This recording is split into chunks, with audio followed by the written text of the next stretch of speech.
Dahil sa pang-aalipusta nga nito ni Megan kay Jenny, hindi nga niya inaasahan na naroon nito nga si Akira na matunghayan nga niya ang kasamaan na ugali nga nito. Kaya bigla na lang napahiya nga si Megan nang makita nga ito at matunghayan ni Akira. Agad naman ipinagtanggol nga nito ni Akira ito nga si Jenny. Sa kabilang banda naman nga tuloy-tuloy na nga ang pagsikat nga nito at pag-usbong na naman nga ng karera nga nito ni Jenny, dahil na nga rin may magandang balita na bago nga ang collaboration ni Jenny sa BGYO ay magkakaroon nga siya ng guesting kay Boy Abunda. Kaya naman masayang-masaya nga ito nga si Vanna nang ibalita niya nga ito sa buong pamilya ni Jenny.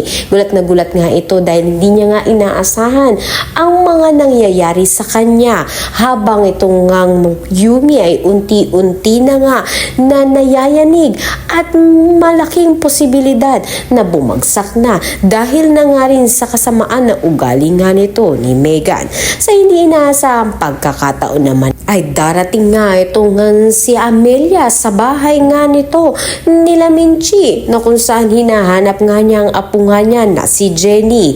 Hindi nga akalain nito ni Minchi na darating ito sa kanilang bahay. Kaya naman pakatutukan nga natin dito kung ano nga ba ang ganap sa pagitan nga ng magkadugong si Amelia at ito nga si Jenny. Kanya nga kayang tatanggapin ang tunay nga niyang lola.